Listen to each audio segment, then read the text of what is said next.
Earlier this year, I read Breasts and Eggs, a feminist novel by the author Mieko Kawakami. It took me a couple of tries to get into it, but on the second time, I was drawn in by her description of Japanese cities and the cultural tradition of bathhouses.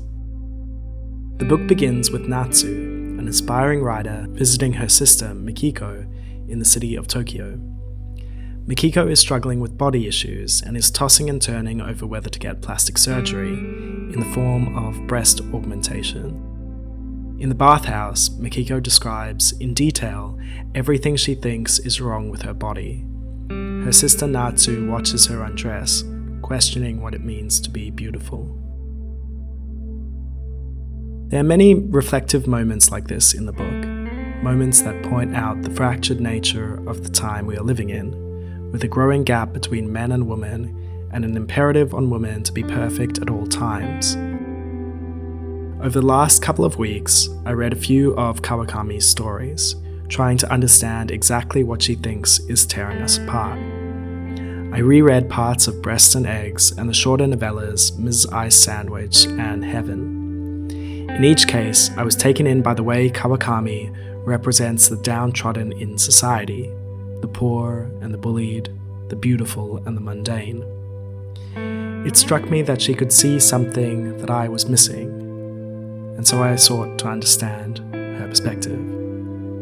This is the world according to Mieko Kawakami.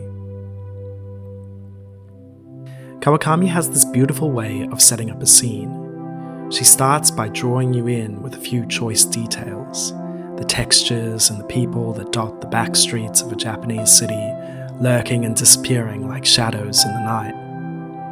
When she writes about that bathhouse, I can almost picture the 10-minute walk to get there, with Natsu and Makiko strolling side by side. The streets were empty. Along the way, we only saw one lady lugging groceries and a couple of old folks who were moving as slowly as turtles. The bathhouse was surrounded by homes and the entrance was down an alley. If there is a core question in Kawakami's works, it is what the downtrodden should do to feel okay with themselves. Most of her stories feature people who are ignored or mistreated by society, with many having psychological problems stemming from this mistreatment. The protagonists cling on to one or two people, like lifelines that keep them afloat in the middle of a storm. The antagonists are just as much people as they are forces, the forces of objectification, indifference, and bullying. Someone is always beating the protagonists down, and the question is whether they break under the pressure. In Breasts and Eggs, it's objectification. Watching her sister change in the bathhouse, Natsu talks about beauty. She writes, "As a kid, whenever I saw the naked women in the magazines that the kids in the neighborhood got their hands on, I thought that someday all those parts of me would fill out too, and I would have a body just like them, except that never happened." Beauty for her isn't just an aesthetic ideal, however, but a kind of moral imperative.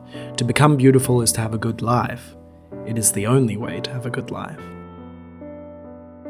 Beauty meant that you were good, and being good meant being happy. Happiness can be defined all kinds of ways, but human beings, consciously or unconsciously, are always pulling for their own version of happiness. In this view, happiness does not come from the inside, it is merely a reflection of the external world. Makiko might make herself happy through surgery, but she's only making herself happy in association with how other people see her and treat her and judge her for her looks. It is the kind of happiness that is fated to not last very long, and yet this kind of ideological happiness is surprisingly seductive. As Natsu comments in the book, people like pretty things. When you're pretty, everybody wants to look at you, they want to touch you. I wanted that for myself.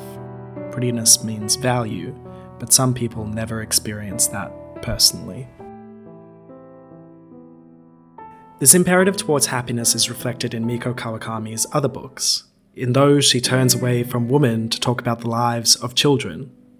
In modern society, she suggests, with parents so often busy and distracted, children are left neglected and vulnerable to bullying and indifference, opposite forces with similar consequences. In Ms. Ice Sandwich, a busy mother has no time for her son's first crush on the ice cream seller. In Heaven, parents remain absent while a child suffers through schoolyard bullying almost entirely alone. Heaven begins with the child finding sanctuary in someone their own age, with a note. One day, towards the end of April, between classes, I unzipped my pencil case and found a folded triangle of paper between the pencils. I unfolded it to see what was inside. We should be friends. That's all it said. If there is cruelty in the world, Kawakami seems to say, then there are also those who can act as solace and sanctuary to help heal our wounds, whether it be friends or lovers or strangers who are somehow closer than we expect. There are those who can help us push back against the forces raining hard against us. In Breasts and Eggs, Natsu helps Makiko appreciate her body in a way that she cannot do on her own. Some positive words of encouragement seem to go a long way in a world of abject indifference and judgment. In such a world, positive words are bound to make an impact on someone else's life. In Heaven, the note-giving girl saves the bullied student's mind by understanding him through her own suffering at the hand of the same bullies. Having both suffered, they can come together to be whole again, providing a safety that they never knew they could find.